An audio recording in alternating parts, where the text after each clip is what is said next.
Georges et Patricia se sont rendus un jour au cimetière, où ils ont trouvé quelqu'un qui ressemblait exactement à leur fils. Ils ont été surpris lorsque l'homme ne les a pas du tout reconnus. Georges et Patricia ont fondé leur famille jeune.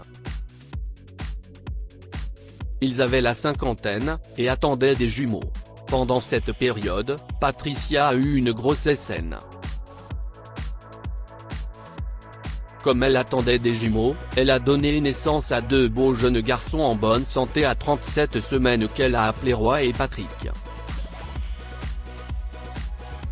Georges, la colocataire de Patricia à l'hôpital, Nancy, et le mari du gynécologue de Nancy, le docteur Arnold Fitzpatrick, étaient présents à l'hôpital pendant l'accouchement. Il avait mis au monde les deux garçons, et ils ont été placés dans la nurserie pendant que Patricia se rétablissait dans une pièce séparée avec Nancy. Patricia a pu voir ses jumeaux, mais Nancy n'a jamais quitté la pièce. Cela a semblé étrange à Patricia, mais elle n'y a pas prêté attention car elle était occupée à prendre soin de ses deux garçons. Malheureusement, 2 jours plus tard, le docteur Fitzpatrick entre dans la chambre avec de mauvaises nouvelles. « Je suis désolé, Patricia, je suis désolé, Georges, mais Patrick est mort d'une infection contagieuse rare. Nous avons fait de notre mieux pour le réanimer, mais il n'était pas assez fort. Il ne s'en est pas sorti, je suis vraiment désolé pour votre perte », a-t-il dit. Georges et Patricia sont sous le choc. Patricia avait tenu Patrick quelques heures avant son décès, et il semblait bien se porter. « Je ne comprends pas, je viens de le tenir il y a quelques heures. Il était en parfaite santé », dit-elle, confuse. « Vous devez vous tromper. Comment a-t-il pu mourir d'une infection rare? Comment n'avons-nous pas su que ça allait arriver? Pourquoi ne l'a-t-on pas empêché ?» a demandé Georges. Ils avaient tellement de questions, mais le docteur ne pouvait répondre à aucune d'entre elles. Il a seulement continué à s'excuser. « Où est-il? Je veux le voir. Je veux voir mon fils. » Patricia a plaidé, essayant de sortir du lit d'hôpital. Le docteur Fitzpatrick a demandé aux infirmières d'essayer de la retenir. Malheureusement, nous ne sommes pas autorisés à vous le montrer car l'infection est contagieuse. Elle pourrait également être fatale pour vous et pour votre autre fils, Roy. Sa dépouille est actuellement isolée à la morgue, a expliqué le médecin. Non. Si est impossible. J'exige des preuves. Mon fils ne peut pas être mort, il était en parfaite santé, a dit Patricia, sanglotant comme elle criait. Georges était lui aussi en larmes, essayant de son mieux de consoler sa femme. « Je suis désolé pour votre perte », a répété le docteur Fitzpatrick. « Sa dépouille vous sera remise dès qu'elle sortira de la morgue », a-t-il dit. Pendant que tout cela se passait, Nancy était tranquillement assise dans la même pièce. Elle essaie elle aussi de consoler Patricia, ce qui l'incitait à s'ouvrir. « Je pensais que les hôpitaux étaient censés sauver des vies.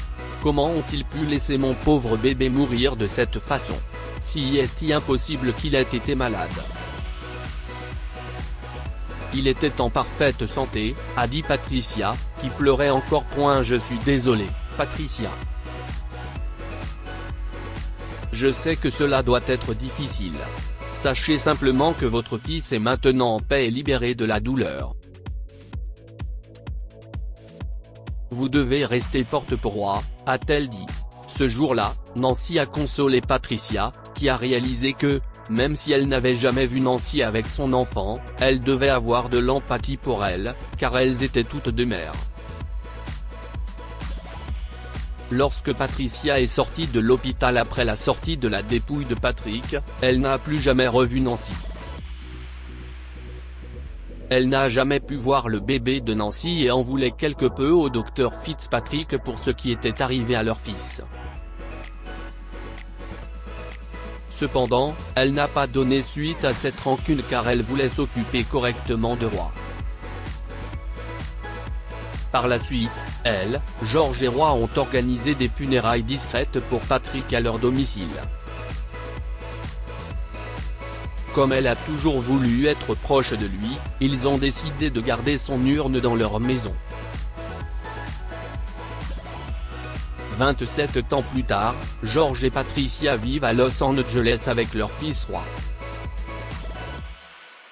Ils vivent ensemble dans une belle maison en bord de mer et forment une famille très unie.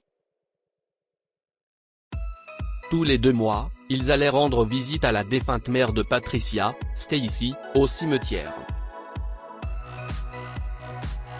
Ce mois-là, cependant, Roy a dû s'absenter car il avait été appelé d'urgence pour un voyage d'affaires à New York.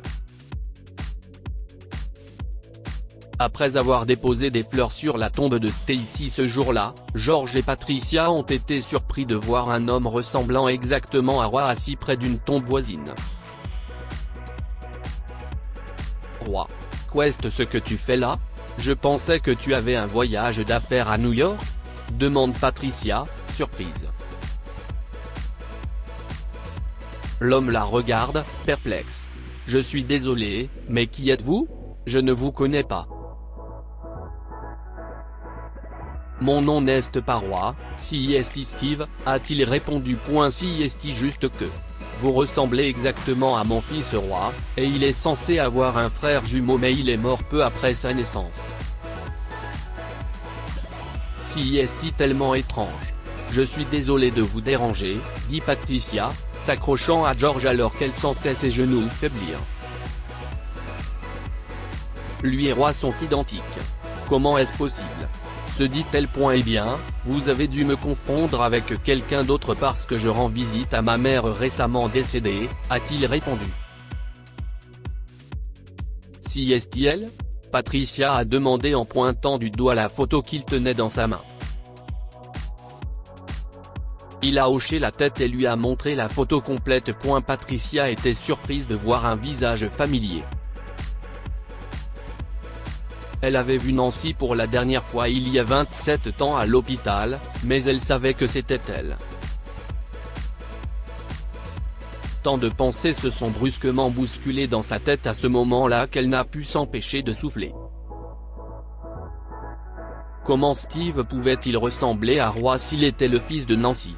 Pourquoi n'ai-je jamais vu Nancy avec son fils à l'hôpital? Comment se fait-il que soudainement son mari m'ait dit que mon fils était mort? Elle s'est retournée pour regarder George, avant de regarder Steve avec un regard horrifié sur son visage. Si est ma colocataire à l'hôpital, Nancy. Je l'ai vue pour la dernière fois à l'hôpital quand j'ai donné naissance à mes fils il y a 27 ans. Dit-elle en tremblant.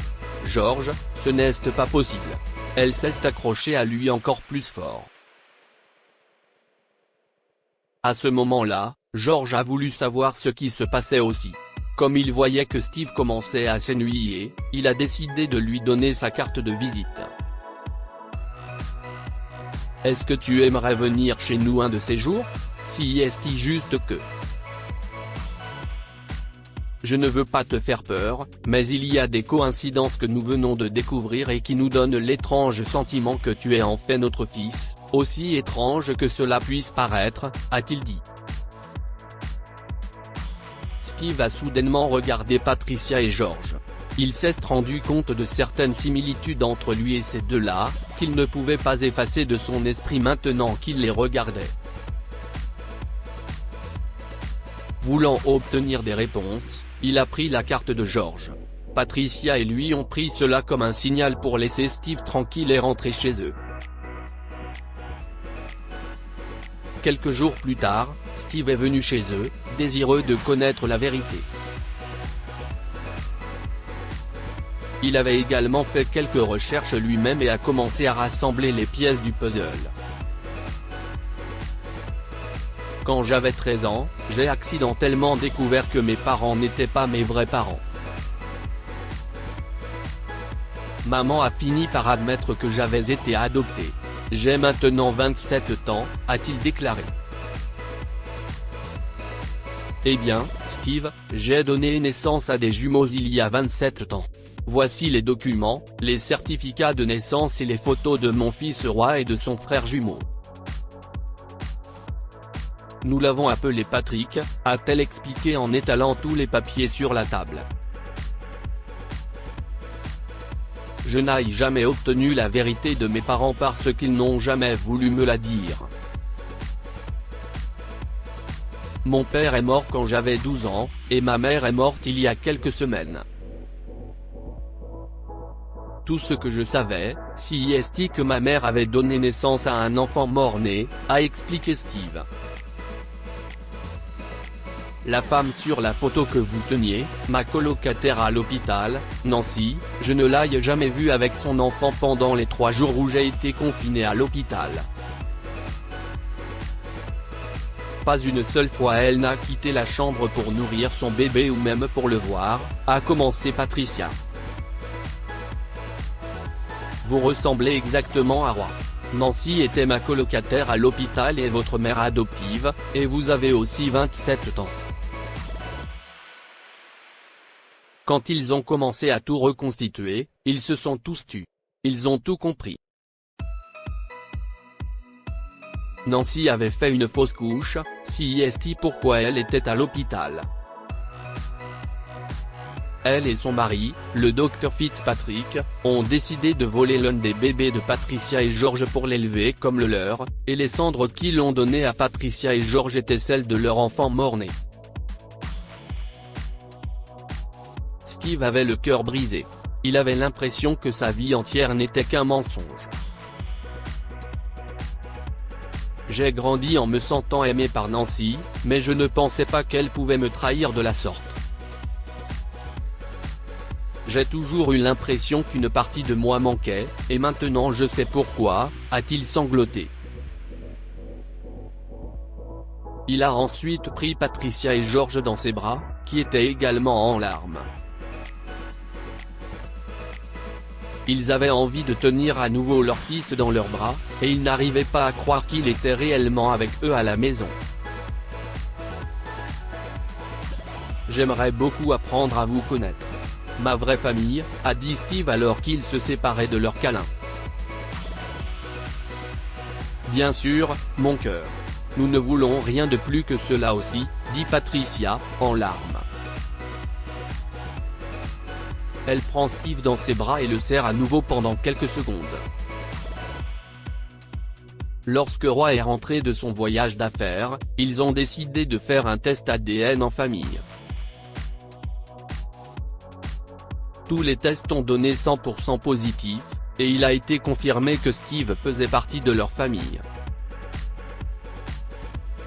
Il a décidé de changer son nom légal en Steven Patrick, pour fusionner les noms donnés par ses parents adoptifs et Patricia et George à sa naissance.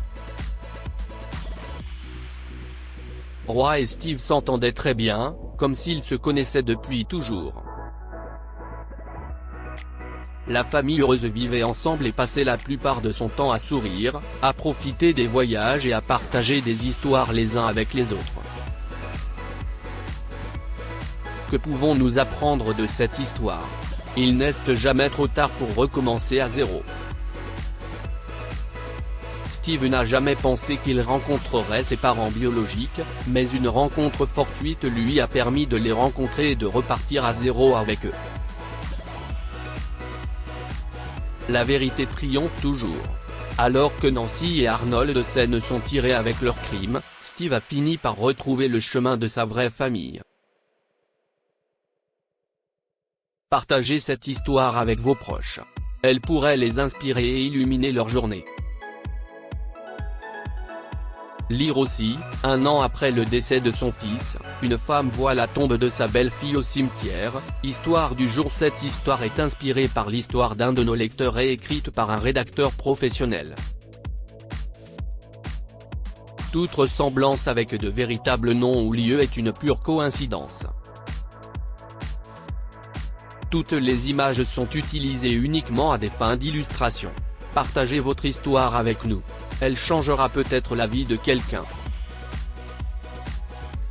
Si vous souhaitez partager votre histoire, envoyez-nous un mail à info@amomama.com. Abonnez-vous à Amomama sur Google News.